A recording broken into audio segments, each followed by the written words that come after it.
వెంకటేష్ హీరోగా అనిల్ రావిపూడి దర్శకత్వంలో దిల్ రాజు ఒక సినిమాను నిర్మించేందుకు రెడీ అవుతున్నారు.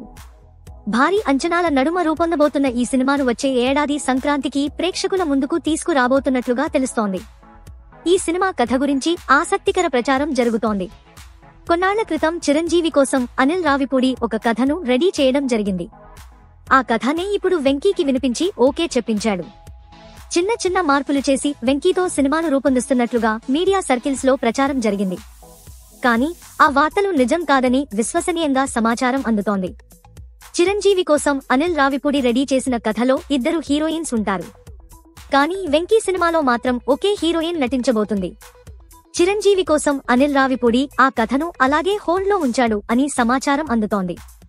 ఇప్పుడు కాకున్నా ఇంకొన్నాళ్లకు అయినా చిరుతో ఆ కథతో సినిమాను చేయాలని అనిల్ భావిస్తున్నాడట.